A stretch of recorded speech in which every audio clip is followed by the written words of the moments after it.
The information found in this podcast is not a substitute for help from a licensed mental health professional.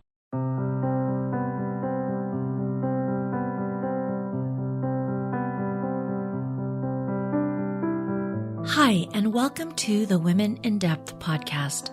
I'm your host, Dr. Lourdes Viado. Join me as we explore the inner lives of women, their struggles, fears, hopes, and dreams.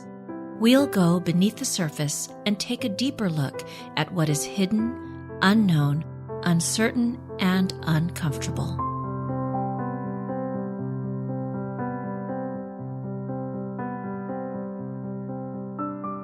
Hi, and welcome back to the podcast. Today, I'm very excited to welcome a friend and colleague, Robert Cox, who is a licensed professional counselor in Missouri and the owner of Life Recovery Consulting. He specializes in trauma, addictions, and autism, and trains in mindfulness to help patients create a way to emotionally regulate through the difficult process of trauma recovery. Robert is the creator of the podcast Mindful Recovery and the author of the book, The Life Recovery Method, Autism Treatment from a Trauma Perspective. Robert works extensively with survivors of sexual abuse, trafficking, and childhood trauma. Hi, Robert, and welcome. Thanks for having me. I really appreciate it. Oh, it's an honor, and it's also for me a full circle because we started this podcast journey, very close together. Yeah. And so it's very interesting to find ourselves here at this space now and having this conversation. So thank you so much. You have been on the opposite direction of me in that you have produced prodigiously, and I have not found the time to do that. So...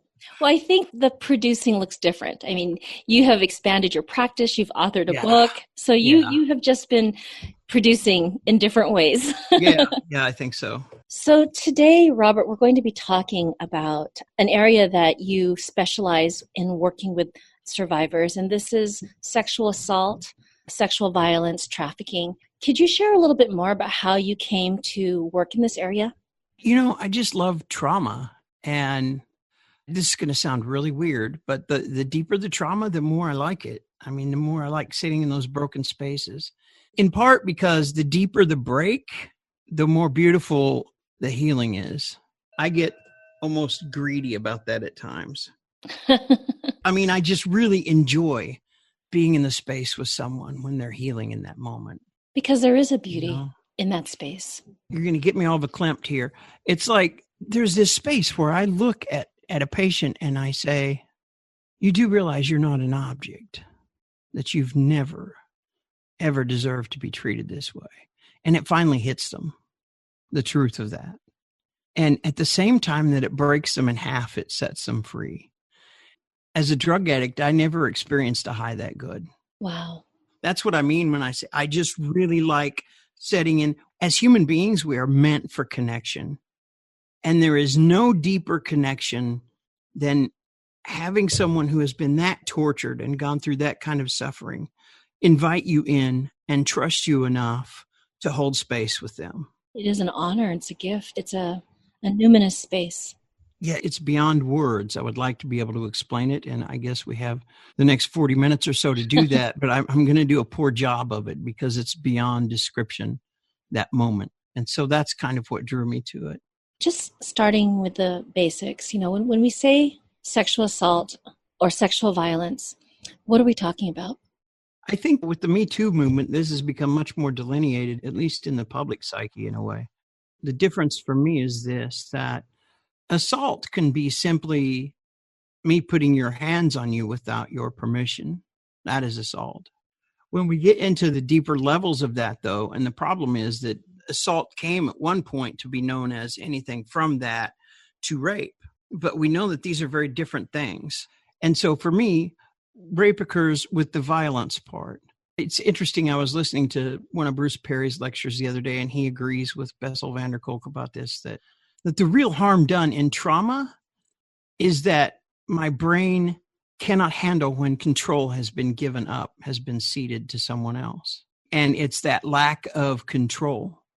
And so we see people go from flight to fight. And when they can't do that because they don't even have that much control, then they curl up in a ball and just wait for it to be over. And that's the freeze. And so for me, those deepest sexual assaults, the rapes, the trafficking, is the deepest trauma is that trauma where you're dealing with someone who, especially as a child, had no control over what was happening to them, or even the control to be able to fight back against it. For me, what is really striking when working with these deep traumas is how it changes the brain. Yeah. And those neural pathways, and it's a total derailment of where they were. It's interesting because just an hour ago, I was talking to someone about this exactly, one of my patients, and saying that, they were saying to me, I have the ability to walk into the room and know if someone's happy or sad and what will make them happy or sad, and exactly what they've been through, what's hurt them, where their broken spaces are, and how to manipulate that in a way that I'll stay safe. Wow. And I said, what you've just described to me is a brain that is hypervigilant and shaped by trauma. Yeah. There's a reason I went to the World Series of Poker in 2013, right? My own trauma history made me really, really adept. There's a reason I'm a good therapist at reading people's emotional state within seconds of when they walked in the room. So you could get 2 cards in your hand and look at them, and I would know how you felt about it. That's that kind of hypervigilance that we develop out of those traumas. As a way of keeping ourselves somewhat safe. Yeah, because if I could read what your emotional state was, I knew whether I was in danger or not. If I could read what your emotional needs were before you had them, then I could meet those and keep myself safe. And this is what survivors do. We pick up on the energy in the room, and it's also why survivors don't like crowds. It's why most survivors go into a restaurant and sit with their back to the wall. I call it my Bill Hickok complex. Yeah. Because then we can scan the room and keep track of who might be a threat, potentially. So there's this constant scanning and taking in the environment and hypervigilance. And then on the other end of that, you get people who are so clinically depressed that they cannot get out of bed. And this is where we see the major depressive disorders, that nothing you do for them or with them is going to excite them or move their mood, elevate their mood at all, because they are hyporeactive. They're completely under-responsive, under-reactive to every stimulus in their world. So, oh, look, a cute puppy. Yeah, whatever. We don't get excited about anything. And Bruce Perry talks a lot about how that is the difference between when you're in that hypervigilant state and you're in fight or flight and you're aware of every little stimulus around you and everything that might be threatening, you're in the middle part of your brain. You're in that limbic region. But when you're shut down, you have gone below that. You are in that brainstem. You're shut down and non-responsive to anything. With these various brain states and how they show up, how does a person begin to shift and make different connections in their brain? What's this process? For me, it's about mindfulness primarily. Bessel van der Kolk swears by not just mindfulness, but by yoga, because yoga is intentionally a way of connecting the mind and body back. Because remember what we said, the real harm that trauma does is that it takes away our ability to respond and react, the immobility. And so this is like Peter Levine's somatic experiencing and Pat Ogden's sensory motor psychotherapy. These are all based around this idea that the way we heal trauma is by teaching patients to feel those feelings and be able to move through them. So really, that's why this emphasis on going back to the body, these somatic approaches. Absolutely. Because the real harm of that trauma was that feeling of helplessness. I cannot move. I cannot do anything. I just have to, like when you're in that shut down place, that hypovigilant state, I need to just shut down and curl up in a ball and wait for it to be over. Or if you're in the middle part of the brain, your spouse has said something that sounds like your abusive mother, and all of a sudden you're off to the races raging. Because when you were a child and mother was being abusive, you had nowhere to go. You were trapped, and now you're going to fight. Yeah, the brain is just responding from that traumatized space. Absolutely. And so what I try to do is teach people through mindfulness. The first thing I start with almost everything is just simple body scan work. getting in touch with where I feel the tension in my body and what triggered that and what that might be related to and what that means, and learning to regulate my breathing through that whole process so that I'm okay.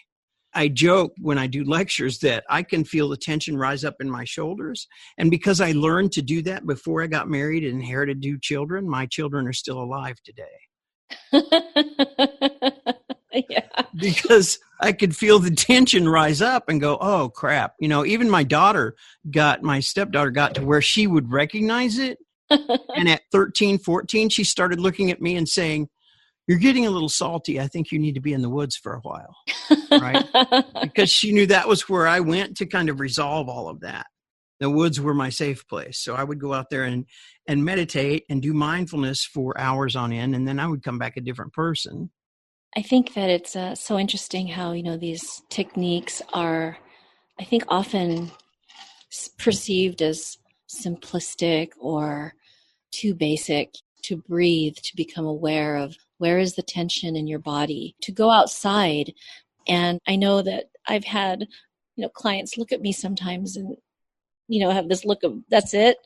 That's all you can come up with. I've been through this trauma and you're telling me to notice my body, to be still, to breathe. Right. It begins with that, though. Yes. And I think what helps me move past that point with them is inviting them to observe how long it's been since they've been in touch with their body. Do you bump into things all the time? Pretty much, right? How unaware they've been of their own spatial boundaries, where they've had what, if it was autism, I would call proprioceptive issues or vestibular issues, or some of those others. How often do you, in conversation, hear something you don't like, and then all of a sudden you're gone? You're not there anymore mentally. How often do you lose track of time? How often do you shut down? And when they start to realize this, then they're like, oh yeah, that really was me escaping my body in that place. Or even, like going all day without eating or drinking water. Right, because I don't have needs, right? Or ignoring my physical pain and working through it, right? So going back again to why this emphasis on the body, self-care, getting enough sleep. Absolutely. Seeing that as an act of self-care also involves getting past the shame and the messages that I was not worth anything, because I have to believe I'm worth that self-care. Right. And if you were treated like an object all of your life, I don't really care if my shoes feel good about themselves. They're objects. If they are comfortable when I'm walking and they hold up well, they're good objects. If they do not meet my needs, they're bad objects. And most of our survivors were raised in that way. If you meet my needs and you don't put any demands on me, then you're a good object. But if you have needs and you make demands of me, then I'm going to hurt you because you were a bad object. And so you can also see how this messaging and the trauma and the impact on the brain can result in a person looking either really well put together or not. So you can see the range of someone who perhaps is in full addiction to someone who is the CEO of a corporation. I tell people that hoarding and OCD are 2 sides of the same coin. They're both responses to my traumatized brain. One says, I think I'll externalize all of my mess into the world around me, right? So that I'm constantly distracted. And the other one says, I'm going to keep order around me so that I can internalize that order and feel good inside. But it's 2 sides of that same traumatized brain coin. So what is the impact on loved ones and family members? Especially when there's sexual assault and sexual abuse, this interferes with relationships in a huge way. It's not uncommon for me to hear from a spouse that, we've been married 2 years and I still can't touch her face without her trying to shrink away. And that feels really personal. So at some point, then you have to invite the spouse into the space where you've never trusted anyone so they can understand that it's really not about them. And I mean, even in normal, in quotations, normal relationships, communication is difficult about issues of sexuality. But you throw that kind of trauma on top of that, and you've also got a spouse with their own issues. because often we replay these relationships, right? When we choose new relationships. Yeah. Gabor Mate talks a lot about the brain chemistry that gets involved in trauma. And one of the things he says, he worked with people in addictions for decades in Vancouver. And he talks about how the brain chemistry develops in such a way that you get used to this level of chaos in your brain and the chemical, like the cortisol and the adrenaline levels that flow as a result of that. And then when you get into an environment where things are calm for a minute, it doesn't feel good to you. It doesn't feel normal. And so then you will often see these people like stir the pot at work or say something they know will tick off their spouse, because then the drama starts again and my brain chemicals like restore to what feels normal to me. I'm so glad that you shared that, because that is something that I see with my clients. And it's so common, this sense of continual cloud of crisis or drama. As soon as things even begin to calm down a little, there's always something else. This is the person who every time you see them, this is what happened this week. And it never, ever comes down. And some of this is, I want to talk about attunement for a second, because that's like one of my favorite topics. Okay. Especially where there's a couple involved and you have this kind of trauma pattern playing out. Because I'll hear from a spouse, things were going really great. And then she just went like psycho queen on me for no reason. And I'm like, well, there's always a reason. And the reason in this case may well have been because things were going great and I didn't trust that. And that's when we end up with those attachment issues. Attunement is that ability then to sync up our central nervous system with another person's central nervous system and then calm in that space. So when you're a baby, if you're wet or you're hungry or you've stubbed your toe on a crib or whatever, and you're uncomfortable, you start to cry and you get panicky. And then primary caregiver, whether that's mother or father, comes over and picks you up and says, oh, you poor thing, and holds you close. And you can feel that their heart rate is regulated, their breathing is regulated, and your autonomic nervous system signals theirs that everything's okay, and they learn to self-regulate in that space. Now, if I'm raised in an environment where I'm being abused or I'm living with an abuser, that's not happening. More than likely, when I cry or I have a need, again, you have a need that makes you a bad object. I have a need. This person comes and yells at me, what is your problem? Shut up, right? And all that tells my nervous system is I was right. There's a reason to be afraid. I should continue freaking out. So I don't learn to resolve that way. And that essentially is like our work as therapists, is to teach the client that I'm a safe person to attune to, and here's what it feels like when you can do that. So now my job then becomes, how do I teach the spouse, who also probably has their own baggage, and how do I teach them to begin doing this for each other? How do I teach you when your husband is dysregulated and yelling and it feels like your abusive father to you? How do I teach you to step into that in a safe way instead of away from that to help with co-regulation? So I use mindfulness in this space too. First of all, everybody gets assigned mindfulness because it starts to teach us to slow down. It's like that poem by Rumi, The Guest House, right? Oh, I love that one. Yeah, where he talks about just let's not be so reactive. Let's invite all of those visitors in, even the ones that come to tear up our house, because they're sent with a message. This is why you feel this way. This is what's bothering you. And so mindfulness allows me to invite them in without having to react to them. It also teaches me how to stay co-regulated with other, even though I feel like running out of the room. And so there's one exercise that I'm kind of experimenting with right now that I assign to especially parents with children who have been abused in some way. And that is that we both learn mindfulness, first of all, but then I like them to sit back to back and do the mindfulness, because back to back feels safer than face to face with their backs touching. The reason being, as we're doing the same mindfulness exercise and we're paying attention to our breathing, we naturally start to pay attention to the other person's breathing. And then it becomes a lesson in co-regulation. That's powerful, Robert. I love that. Then I can feel your breathing and it's calm and you're not afraid of me. And I can feel your heart rate and it's regular and that's very soothing. once they've both grounded themselves in the ability to do mindfulness, now I want them often back to back doing this exercise so they can learn in a safe way. So they're not holding each other in a hug or anything, because that can feel unsafe, weird, whatever, depending on what the issues are. But back to back allows me to have those feelings that I should have had when I was a month, 2 months old and someone picked me up and I felt that. So we're able to teach that kind of autonomic regulation that way. So one of the phrases, Robert, that I wanted to run by you, because you hear a lot about this, there's a lot of blog posts on it, is a trauma bond. Can you talk about that? Yeah, I had a patient use that the other day. Yeah, I've had them come in with that also. I think it's kind of like polar vortex. It's the latest. Yeah. It's like the latest kind of kitschy description for what is trauma. Yeah. Right? This is trauma. This is how your brain works. Your brain says, oh, this guy's screaming and yelling, but that feels oddly comfortable and I know how to do that.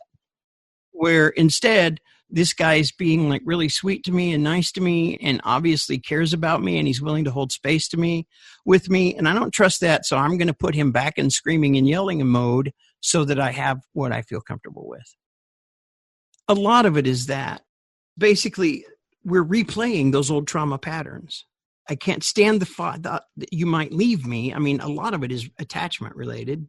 Mm-hmm. I can't stand the thought that you're going to leave me because that means I haven't been able to resolve this prior trauma that happened to me, right? We play out those, like, you know, there's the old adage about boys marry their mothers and girls marry their fathers. And what they really marry is their trauma that's unresolved. That's beautifully said. That's really what's happening. It's the trauma that they've made that commitment to. Right. Because when I was a child, everything was personal. My parents, the adults taking care of me, they had to be perfect because they're the ones that keep tigers from eating me. So everything they do is right, or I can't live with the other reality that it's not. And so they're perfect.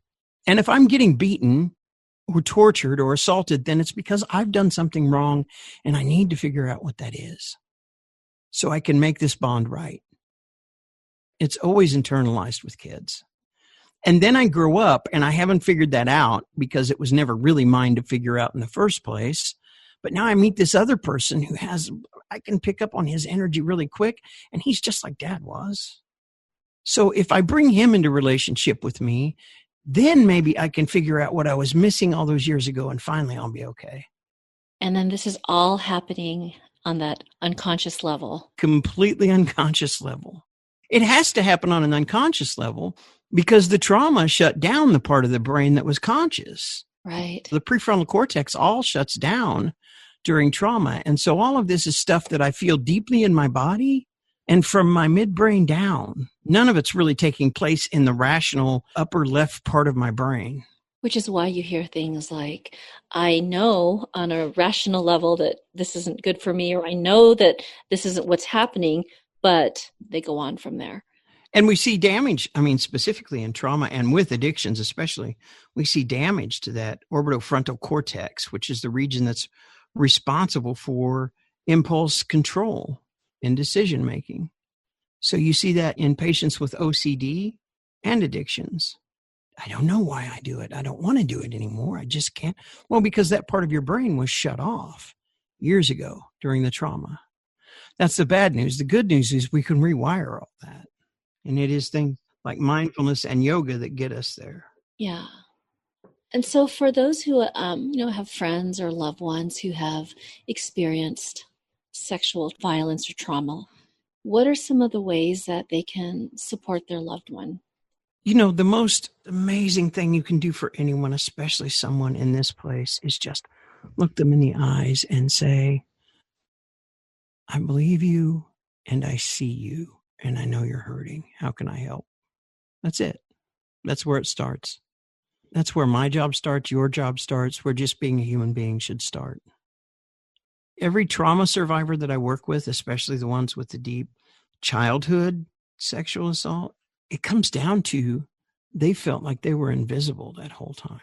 I had a patient curled up in the corner of my office, regressed to 6 years old with a blanket around her saying, I don't like when they don't see me. I don't like when they don't see me. That's powerful. You know? Yeah. So it's really just seeing you where you are with what you're bringing. It's just saying, I see how much this is hurting you. Yeah. I get it. That's like, I was talking to a graduate class the other day about addictions and trauma. And I said, I don't care if you embrace the psychodynamic model, CBT, DBT, narrative therapy, whatever you choose. It's about 10% of your work. 80% of your work is getting the client to know you're on their side, is the trust bond, is looking at them and saying, I see you and I believe you. Robert, thank you so much for sharing your deep, deep wisdom today. I am just so moved by your passion, your heart, and those who have the gift of being able to work with you are so fortunate. Please repeat all that for my wife later, would you? The wisdom part, I would love. Somebody would tell her. You can play this part of the podcast for her over and over again. Thanks for having me on. Thank you so much, and take good care. If you'd like to learn more about Robert's work, please visit his website, liferecoveryconsulting.com. We'll include that link in the show notes, along with links to his podcast, Mindful Recovery, and his book, The Life Recovery Method, Autism Treatment from a Trauma Perspective. Thanks so much for listening to the Women in Depth podcast. I hope it brings you a deeper understanding of yourself and others, and that you found some insights that illuminated and inspired. You can follow Women in Depth on Facebook and YouTube, and if you haven't yet, please subscribe on iTunes and leave a review. And finally, if you enjoy Women in Depth, please share with a friend. Again, thank you so much for listening, and see you next time.